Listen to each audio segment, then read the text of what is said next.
Good morning, everyone. How are you all doing? Lovely to see you all after what has been a really, really long international break. I feel like football is back, but I suppose for Newcastle, still a few more days to go until the return to action. Some 15 days since the last match against Nottingham Forest, and it's a visit from West Ham United, which to me feels. And Eddie Howe was asked this question at his press conference this morning, and it kind of got me thinking. It pretty much is a perfect match back for Newcastle. Now, Eddie Howe would not admit that because he sees West Ham as a tough test under the tutelage of Julian Lopetegui, who of course is a world-class manager. But for me, looking at it, it's a perfect game back for Newcastle. They're riding high after the wins against Chelsea, Arsenal, Nottingham Forest. The mood is buoyant. You can see that from the players arriving for training today. And they will want to continue that good form and get themselves back up there into the sort of top 3, top 4 places where they think they belong. And look, a win on Monday can certainly get them back up there. The league is so tight, you just feel now that if any team can kind of get their act together, put a few wins together, they can really put themselves in a strong position. And I think with the fixtures Newcastle have got, take away the Liverpool match because obviously they're Newcastle's bogey team, but you feel that Newcastle, the way they've been playing at home recently against the big teams, could actually turn Liverpool over. That Liverpool match aside, West Ham on Monday, Crystal Palace away, Ipswich coming up away from home. Newcastle have got more than winnable matches that could really put them into a strong position come Christmas. And look, I don't think many of us would have said that a few weeks ago, the way things were looking, but they knuckled down, they got on with things. I did a video a number of weeks, maybe 4 weeks ago, saying that the likes of Isak, Gordon, Bruno had to stop talking, had to stop sort of showing their frustration, had to lose the negative body language and make the football do the talking. They have done that by the bucket load these last few weeks, and as a result, look what's happened. They've turned things around. So I just felt there was a lot of negativity hanging around from the summer. Eddie Howe has touched on that himself in recent weeks. He said for a number of reasons that has contributed to our sort of patchy start or inconsistent start to the season.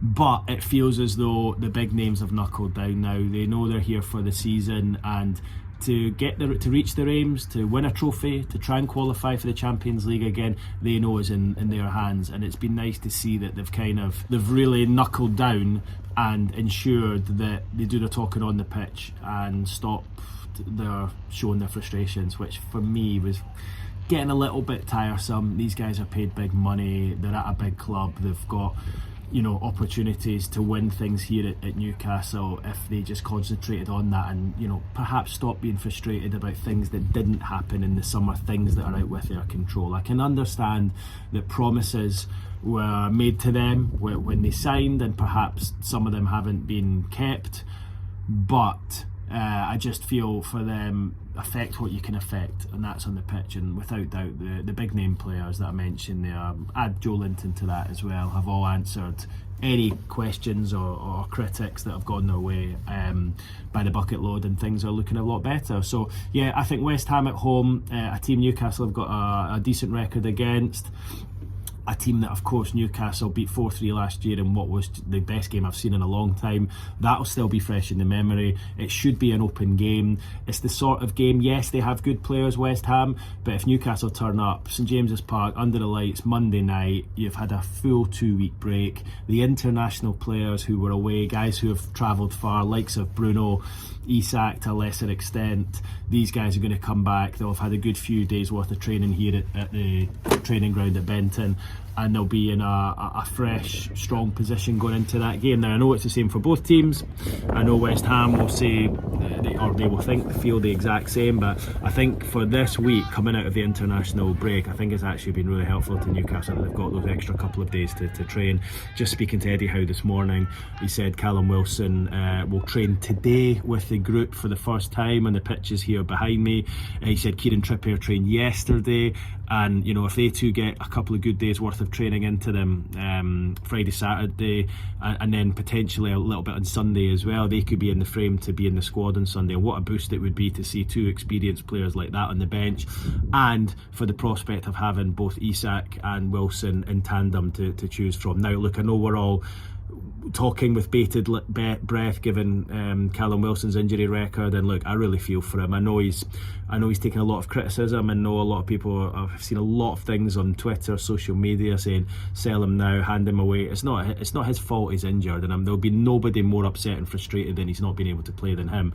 But just to have him there as an option to Alexander Isak to bring off the bench the last 15-20 minutes, I think would be a real luxury to Eddie Howe, and it means of course he can keep Anthony Gordon in his favoured wide position. So, and it means that William Asula isn't thrown into things probably too early, I would suggest, because he still looks a little bit raw. So good news that the two of those could be back. Just looking at it, it feels to me Trippier definitely will. I would say there's still a fairly big question mark over Callum Wilson. Just the way Eddie was speaking this morning, he was kind of keeping it vague. And look, I think Callum Wilson will want to be involved against West Ham. Of course, he's got an unbelievable scoring record against them, both for Newcastle and Bournemouth. But just got a little feeling that he might not make it. But let's wait and see how training goes these next couple of days. And of course, we'll find out when that team is announced on Monday night. But it just feels that the team is in a much stronger position. I mean, this time last year was when the injury situation hit, beset by problems. Eddie Howe was playing the same starting 11, 3 goalkeepers on the bench, and now you've got guys like Sandro Tonali, Harvey Barnes coming off the bench, making an impact, you know, top level players, and then with Trippier and Wilson still to come back as well. So yeah, it's looking good. Sven Botman not far away. I think once he comes back, that then brings its own question with regards to January. Eddie Howe was asked this morning by my colleague Craig Hope at his press conference about the Mark Gehi deal in the summer, and whether that meant that there would be the fact that they failed with that bid, whether that means that there'll be a pot of money to spend in January. Eddie said it doesn't work like that, and he said, look, we never actually got anywhere near we never got to the amount that has been reported that we bid for Mark Gehi, which was what, I think 65-70 million pound. He said we didn't get that far, and he said don't read too much into the fact that those stories were around. Now, it's my understanding that it was a deal probably worth 70 million, including all the add-ons, that Crystal Palace rejected, and it would surprise me that money then is not there available in January. Yes, they've got the 2 years bolted on to the PSR situation, meaning they don't have a huge lot of wriggle room, but there's no way Newcastle were offering even £50 million, say it was £50 million in the summer, without being able to spend that. So I still think there's money there to spend in January, and I think although Eddie will play it down, they won't want clubs knowing that they've got a huge amount of money, or a pot of money there to spend. So look, I wouldn't read too much into those comments, and I think we just wait until January comes and we see what happens. But yeah, interesting to hear him essentially confirm that the club were in for Gehi in the summer, because it's the first time he has actually said that.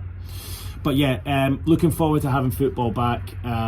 These international breaks are terrible. Three of them this year: September, October, November in succession. It's been it's fairly dragged out. It really has been difficult couple of weeks each time, and that's coming from a Scottish guy who enjoyed wins over both Croatia and Poland during the week, which absolutely loved, but still would much rather have Premier League and Championship football.